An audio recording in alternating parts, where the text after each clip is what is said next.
Take a deep breath. Deep conversations are starting. Hello, everyone. Welcome to this episode of Deep Conversations by Breath Hub. I have a lovely, beautiful, beautiful lady with me. Hello. She's a yoga teacher, but I will let her introduce herself Hey, traditionally. Yeah. Thank you for having me on the podcast. Thank you for being here. I'm excited. It's all moving fast. I mean, it's in this massive stage of global awakening at the moment. Yeah. So coming into these holistic practices, it's a really exciting time to be able to share these things with people. So just to introduce myself, my name is Shaina. I am a yoga and meditation teacher. And obviously I teach a specific style of breathwork as well. And over the last year, I've managed to reach thousands of people to help them overcome any sort of mental health issues, any tension in mind and body. So that's a little bit about myself. Yeah, and I know you're doing amazing work with breathwork, teaching yoga the whole time. You've been traveling, you're planning to travel. I listened to all these amazing stories. Yep. And maybe, I mean, if it's not too private for you, like what was the reason you started on this path, like breathwork and meditation and yoga? Like, how did this whole thing start for you? So for me, I think it's important to be transparent with my story because I've said it a few times before, but where I grew up in an area where children weren't so privileged. I grew up around a lot of poverty, and I could have really seen myself through two separate paths in life. One of them could have been very dark, where I made a lot of wrong decisions and sort of ended up spiraling my life out of control in a sense. And I was 16, I moved out very young because I was forced to live on my own from that age. And as you know, at that age, you just want to be with your friends and stuff. So I didn't necessarily have my parents guiding me. So I ended up one day stumbling across some videos on YouTube about meditation, about self-expansion, about raising your vibration into these places of love, forgiveness, kindness, all of these things. And for whatever reason, it really resonated with me. The penny dropped and I was like, oh, okay, this seems really interesting. So I started looking into it and I started doing meditation practices when I was 17. And it absolutely changed my life around because, as I say, I could have really gone down a very dark path. And when I started meditating, it's like, well, all of these amazing opportunities started coming my way. I became way more in tune with who I am as a person. And I just felt this unbelievable, like, overwhelming feeling of love and kindness towards all other people as well. So not long after I started meditating, I ended up leaving my home, going traveling in Australia for a year and a half, which is not a common thing in my area at all.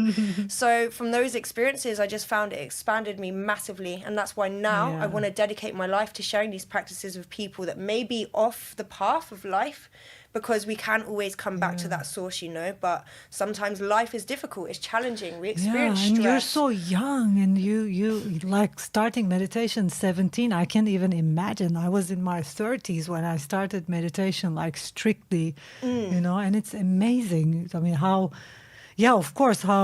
connected you became, probably, like how your life started changing. It's beautiful to watch that, especially for a young woman like you, you know, happen. It's just amazing. I'm sure you're gonna change a lot of people's lives. Yeah, I mean, that's my sole purpose, you know. I really feel like it is, because as I said before on many podcasts, it's like I've always had a fear of standing in front of people and speaking. I'm very like loud in my social groups, but when it comes to standing in a class and teaching people, like honestly, 3 years ago, you would have seen me like bright red, trembling, like, oh my gosh, I'm petrified. So I had to overcome all of my ego and all of my own self-doubts to be able to teach people to heal themselves the same way I healed myself.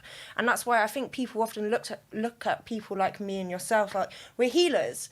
And it's like, well, I'm only going to teach people the tools that I had to heal myself so that they can do the same, so that we can transcend beyond these feelings of anger, resentment, of separation, and come into these places of unconditional love, of unity, of knowing that we're more than we've ever been led to believe. You know, we all have a power inside of us. It's like activating that warrior spirit, that goddess energy, you know? Yeah, it's also very interesting. I mean, for me, like watching people like you, the young generation, the old generation, like who want to, you know, tap into a different level in their consciousness and who want to become more and who want to experience more of life. It's just beautiful. And yet, I can still believe that there are still some people who don't choose that. It's kind of like, I mean, in my world, it's kind of like even a bit weird. Like, why wouldn't anybody want to become more of themselves? Why would anybody want to settle?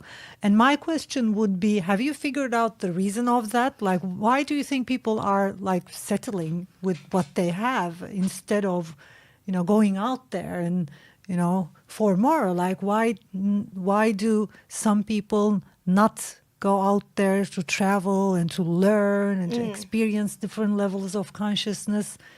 Like, why do you think? Because deep in my heart, because I've been now meditating for over 15 years, and although I started late because I'm getting older, around 50 now. Don't look it. That's what I'm saying. The elixir of youth is breath here. work. Yeah, and with all the meditation work I've been doing, like you said, the moment you started meditation, you felt like your heart opening and becoming this kind. I think we have this. I mean, our natural selves is just love. Just pure love, and I can't even imagine why people wouldn't want to tap into that, like which is beyond this physical limiting, because the physical limits us. It does, it's just massively. Sincerely, it's if you only think of yourself as a physical being, and if you don't have the ability, the capability, the methods, the tools to go beyond, you feel like stuck and. Like, how do people stay there? What's your idea? I feel like, I don't know, obviously the way society raises us in this day and age, we're very exposed to materialism, to physical aspects around us, to external distractions. And everyone sort of builds up this comfort zone. So we're in our comfort zone, our homes, these living rooms, which I was explaining to someone the other day. Like, a living room is not a living room. You're sitting in there watching a TV, wasting your life away, If anything, it's the complete opposite. It's about stepping outside the comfort zone, going into the unknown and exploring. And I think for me, obviously, I moved out of my house very young. It's like I was forced out of my comfort zone, and I believe that's what helped me to learn and expand and grow beyond those things. So for many people, they've been in their comfort zone for so long, and they become very attached to these external material distractions and physical things and stuff, But actually what we all need to do is learn to go within. But that's just not something that's ever been taught to us. And this is why people are getting so out of touch with themselves. Because as I say, we're always clutching onto the things around us. But everything we need is inside, in a sense.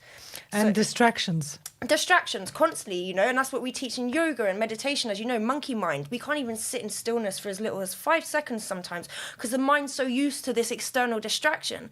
And people then become frustrated. They try meditation once. They do 5 seconds. They think, I can't still my mind. But that's because the mind is so used to so much fast all the time, So it's like, unfortunately, it's a shame that most people will hit rock bottom until they try something different. Yeah. But this is why what you guys are doing, or what we're all doing together, they want it like straight away, and they just want it in physical, They want those results. But we don't realize when we sit in stillness, when we go inside, that's when we download this peace, this wisdom. And for me, of course, when I meditated, I came into this place of love. And I love this saying, we always say, level of vibrational energy, that spells love. And when we raise our vibration into that feeling of love, we transcend beyond all of those dense energies, the material energies, because we realize that that's just a small aspect of this whole life we're living. We need to let go of that attachment, because it just weighs us down. So I think it's the resistance to step beyond the comfort zone, unfortunately, for many people. And I think it's a big step for anybody who's listening to us, because anybody who is already doing breath work and like using Breath Hub or meditating already, who knows how to raise their frequency, vibration, or whatever you're doing, can connect with what we're saying. For people who are new to breathing or who are new to meditation, I think the most important thing is, like, I see a lot of people actually like wanting to become successful, and like people have, because of our natural selves, people have goals and people are ambitious about stuff. I think the message we can give to those people is that you can't be that you want unless you stop and start connecting with the power inside your being. It's like people think they can reach their goals by working hard. And that's even like funny, you know, nothing could be funnier than that. People are conditioned that, you know, if they work more, they will earn more. If they, you know, exercise more, they'll get in shape. If they do this, and they'll be healthy. No. It's not about that. It's all about connecting within. And you know? nature as well, you know. It's all about connecting with yourself, connecting with your nature, connecting with the nature. It's all about stopping the distractions and tuning in. And maybe it's the biggest message, like, you know, where you want to reach you to. know? We're beings, we're not human doings running around all the time like headless chickens, you know. And I have high energy, as you can all tell. I'm very fast, but I'm still able to go into this moment of stillness when I need to, because if I don't, it's like the mind is just constant, you know. And this is when anxiety comes in. This is when depression comes in. This is when people start to develop illnesses on the body, because they're just never going within and coming to this place of stillness. And you're and also peace. a great example for people to understand that being fast is not unhealthy. It's like you can be fast. You can be a fast-going individual, and you can still have balance. Exactly. It's so true. And just to add as well, it's like all these people I'm working with, what you were saying before. So I'm working with people of all different walks of life. Some people have never had any money, for example, and I'm working with some people that are elite and have a lot of money and all these material abundances. And the funny thing is, the people that don't have anything, they think they have the most stresses in the world because they don't have that support.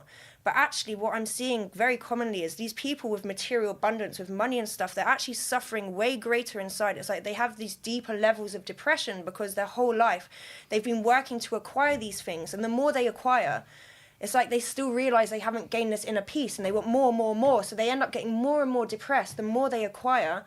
So it's actually it's a bit of a curse sometimes. Not always, of course, but some of these people, you know, it's like they think it's all, again, external material abundance, but it's not. Abundance is within, and that's all in the place of the heart, you know. Coming into unconditional love, realizing that we're all one. Like, we are all brothers and sisters from every walk of life. There's no separation between any of us, but everyone's got these walls around them, their own comfort zone. But if we diminish these walls and we allow ourselves to love, to be open with one another, it's like we diminish those feelings of depression, of material attachment, you know. So I think it's a great time with everything that's happening, because I do think people are starting to come into that realization in a sense. You know? What was kind of like the biggest moment in your own experience with breathwork? Like kind of like the biggest transformational moment? Okay, so for my personal one, so and then I'm gonna ask in your with your students. So the biggest one for me was I was in Thailand when I was doing a yoga course, and I was on a like self-healing mission. So I was doing like 7 hours of yoga a day. I was eating just fruit and vegetables. I mean, I do try to in the UK, but you know, it's a little bit more difficult. But I was just eating very clean, and I was doing lots of self-healing practices and very in the zone, like spending many hours like meditating, doing like mindful activities. And the first time I ever done the breath work, which I teach, and I've done pranayamas for many years, and I've done meditation for maybe 10 years prior to this. So I was doing it with my friend, and he was like, trust me, this is going to be really intense. And I'm thinking, no, it's not. Like, I've done it all before. It's not going to be that intense. So anyway, we'd done the breathing because our music producers, we create the music for Wim Hof as well. And the soundtrack, for whatever reason, it really takes you into that state, like, you know, so I was doing this breathwork session, and about 10 minutes in, my hands are at my face vibrating. You know, when you really tap into the pranic bodies. My first session was like that as well. It was so incredible. And my first really breathwork session. The first one, like literally like, mine wasn't here, mine was there. Yeah. But it was like in the universe. And I had like the most profound astral projection. Like, I'd found myself in an Amazonian rainforest. I was then in the desert with these Red Indians, all places that I'd never really looked into before, but it was so clear and concise. You know, like shamans, they'll take people on plant medicine retreats or something, so they'll have these like psychedelic experiences, something similar to that. And that's what it was like for my breath work. But it was like the most deep, overwhelming feeling of like love and protection, and just knowing, because I was going through very dark times during this time, which is why I'd obviously gone to heal myself, because I'd been through some difficult situations in life. And I just had that overwhelming feeling that, like, it was like, don't worry, everything that happens exactly as it should. And you know, your bad experiences, they're impermanent. Don't worry. And it might be protecting you from something even worse that's happening. So it's like I just had this like beautiful surrender, in a sense. It's like, just surrender to life. Don't attach to your worries. You know, that feeling of impermanence. I feel like ancestors speaking to you as exactly. well. And from that moment on, I was like, wow, like, I need to teach this to people. And that's when I let go of my fear of speaking in front, because I was like, if I'm feeling this, I need everyone else to feel this and remember their power. So that's why I now dedicate my life to teaching this to people. Yeah, same here. It's been a long journey for me. I'm kind of like at the end of the journey. You're at the beginning, because I have been teaching breathwork for such a long time. It was kind of like my calling was like, okay, I have trained over 40,000 people in my seminars, workshops, and this and that. And now what? And I was kind of like, millions of people has to know about this, like millions of people, if they can. And I've been seeing in my own experience, I think I believe you started seeing that as well. Not all people are ready for that depth. It's like, I enjoyed it, you enjoyed it. Yeah. But like, I enjoyed it 20 years back then, 22 years ago. But right now, I wouldn't enjoy the same kind of session, because people also change. And when you look at the masses, if I want to bring breath work to masses, I need I can't bring this work, like this depth, to masses, because not many people will be interested in it. Like, there are people like us who want the depth and, transformation, who need the transformation. Like, how can we do that? So that's why, like, my next step, my calling was obviously breath up, because I wanted people to at least start breath work, do it for 10 minutes, 15 minutes, because you don't always have to do a 2-hour breathing session, 1-hour breathing session. You can go ahead and split it in pieces.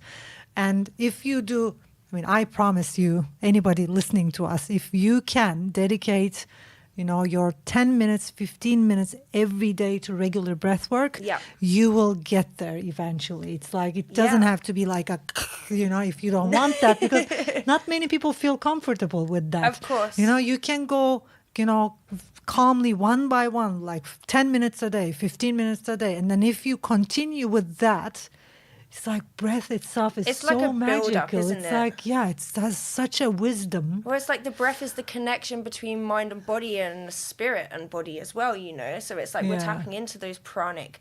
And I feel like everyone experiences what they need to experience at the time. So, for example, I've never, ever had another experience like that one time I did. I've had ones not as intense, but that's because I think I really needed it at that time, And because I was doing maybe 7 to 9 hours of, like, self-work every day, it's like I really just went full whack into the chakra system, So for people in my classes, they won't always have these visualizations, but a lot of people in my classes recently have been telling me they've been seeing colors, which will obviously be related to the chakras. I've had women actually tell me in 3 separate sessions in the last 2 weeks that they've met their passed away parents, and their parents are telling them, don't worry, I'm only gone in the physical, I'm here with you in energy. I did meet classes. I did meet with dead, passed away ones. The soul connection. A few people, with soul connection. And I've experienced some past lives, some crazy stuff. Like, anything can happen, on the consciousness level. I think it's important for people to understand also, for us to tap into different levels of consciousness, we need to use our breathing. There's no other way. It's like people are trying, like you have also been meditating, doing yoga, but then breath work, it hit, because it's like, it's like if you are someone listening to us right now, and if you want to reach to different levels of consciousness, trust me, like I have tried everything. I'm almost 50 now. You can only do this with breath work. There's no other way, because consciousness is the breath. Exactly. And I have goosebumps when you say that, because it's so true. It really is. Yeah, you just can't. No. With mind work, with this work, with that work, just come back to breathing every time. And it's such an ancient practice. And what was the most amazing moment you experienced with your students? So with my students, so I probably jumped the gun on that one, but that was probably in the last 2 weeks, because I think well, obviously, as we know, teaching in the UK, I have to keep it quite science-based. So it's all about the science. And just to add, as well as this, for anyone that's listening, obviously there is a spiritual side to this, and we are working directly with the nadis, the chakra system. But as well as that, we're working with the science of the human vessel. And as we know, globally at the moment, number one killer is cardiovascular related illnesses, you know? So we're working to learn to breathe correctly, to keep the immune system healthy and strong, to keep both hemispheres of the brain balanced, and also to rid anyone of anxiety, depression, because that's the number one disability globally at the moment as well. And it's seeping into children as young as 11, 12. And you know, unfortunately, the way the world's going, it's like everyone's relying on pharmaceuticals now to overcome these problems in the mind. And it's like, no, if we go back to the breath, you can literally switch your mind from being in fight and flight into rest and digest in 5 minutes. And that's what it's all about, training the subconscious. So, yeah, as I was saying before, my most profound experiences in my classes, because I now have these huge sound bowls, so I'm doing sound therapy as well as the breath work, which really sends the pranic bodies into full whack. But was these ladies that in the space of a week telling me that they had met their passed away parents. And also I've had one woman telling me she was seeing a hyena or a lion.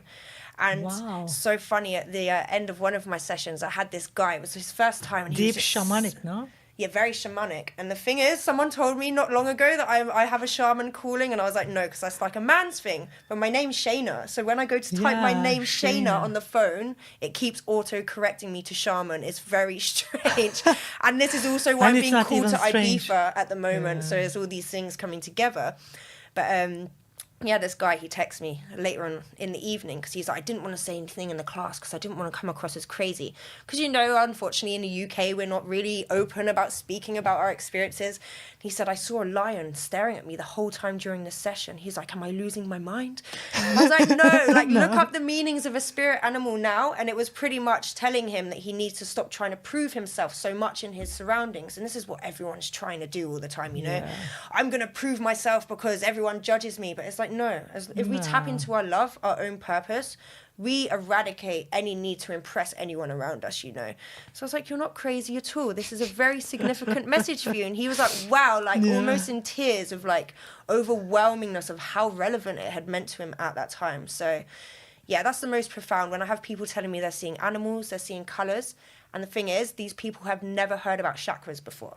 And if I go into my class and I speak about chakras to begin, people are a bit like, that's a bit strange. I don't want to hear it. They sort of build that resistance because it's out the comfort zone. So that's why I speak about the science. I speak about the immune system. And then during the session, they'll see a color. And afterwards, I'll say, what color did you see? And then I'll tell them which chakra that relates to. And then all of a sudden, they're like white now because they're like, that makes so much sense. Yeah. But it's like I'll let you feel like the chakra self-expression before I or tell opening you. Your heart or Exactly. power. And so many people at the minute are seeing the color blue because everyone's not speaking their truth right now. Everyone's keeping their truth very deep inside, you know. So many, I'm seeing the color blue, and I'm like, that's because we need to learn the throat.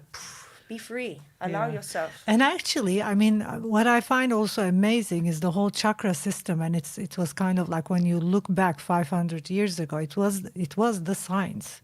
I mean, all of the nadis and the chakras. It's kind of like, I think it's very easy to.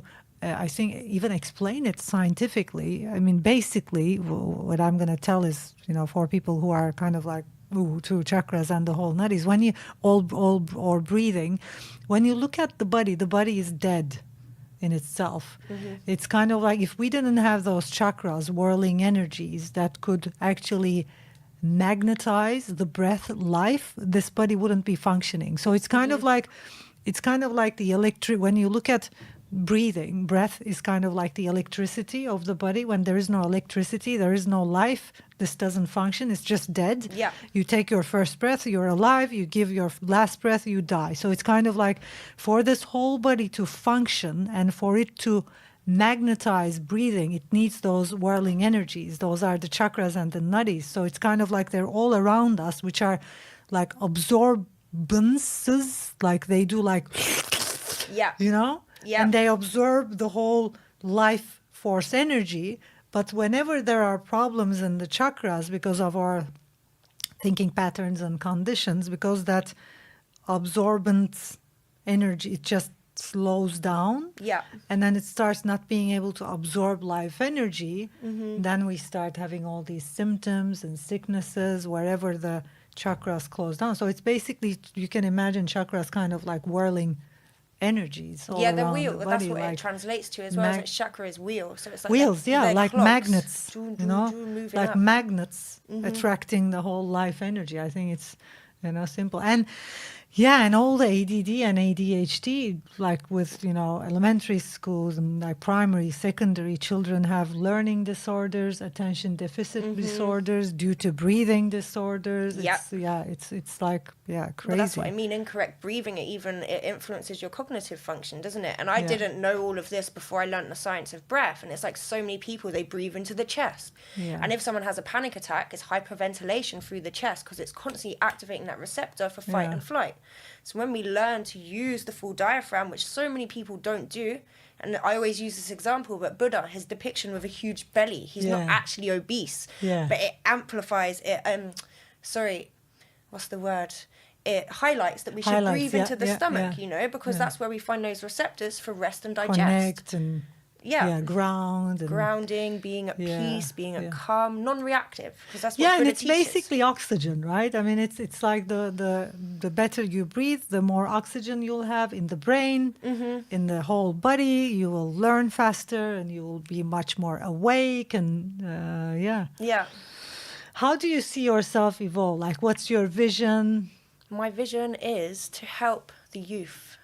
In a way, because I feel like if we heal the children, we heal the future. If we teach children from a young age to be in this place of self-love and kindness to others, and also to breathe correctly so it's habitually stored into this child's subconscious mind so that when they grow up, we don't have to battle anxiety and depression when we're 40, 30, 50, because it's harder to teach someone at that age. The brain becomes more rigid.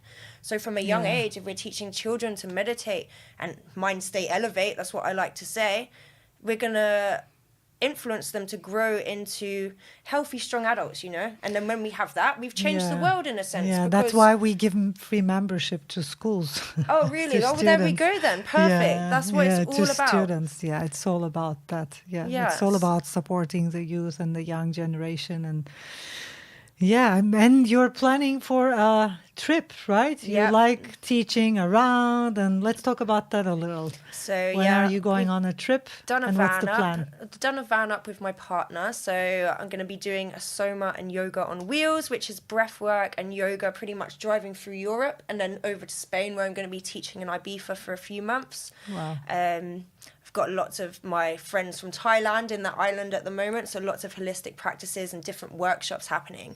So that's what we're going to be doing. We're going to stop off in a few countries along the way to Spain, and obviously just share this message of coming back into our power, of using the breath to strengthen mind and body together, and also I put such an emphasis on this warrior spirit at the minute, and just remembering our power, because everyone's just a little bit confused at the minute with everything that's happening in the world. And also coming back into this place of unification, because the one thing that we all do, we all breathe. So we've all got that in common, So when we come together and we breathe together, we unite. Exactly. And I think is it breath? It translates to conspire in Latin or something, to breathe together, conspire. That's what it is. So when we breathe together, we're raising this vibration as one, and we're lifting the vibration of our environment and all of that. So that's my heart's mission at the moment. I'm not 100% sure how it's going to happen just yet. But when we follow the heart, these things just happen. So, if anyone listening is in Europe over the next 4 to 5 months, watch out for some soma and yoga on wheels, guys. Good. Soma and yoga on wheels. I love it. Thank you. This was an awesome conversation. Thank you. Deep. And I have one last question for you. Although you have not thought about it, maybe.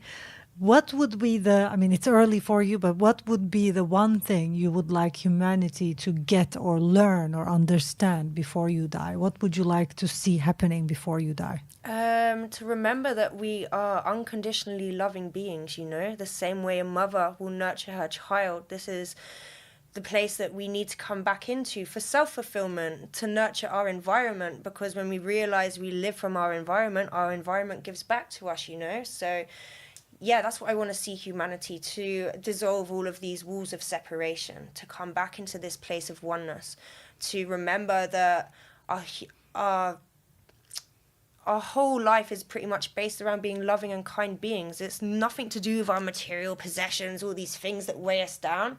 It's about leaving a legacy behind for being a kind and free and loving human, you know? So that's my goal in this life, I believe, at the moment. But that might change. We don't know yet. And you want humanity to tap into that level of love and unconditional and acceptance and and remember how powerful you are. Honestly, remember your power, everyone, because you've got so much of it. I think, what was it? I was watching a scientific talk, and inside every single cell of our body, there's trillions of volts of electricity. So we're literally like walking nuclear bombs, you know?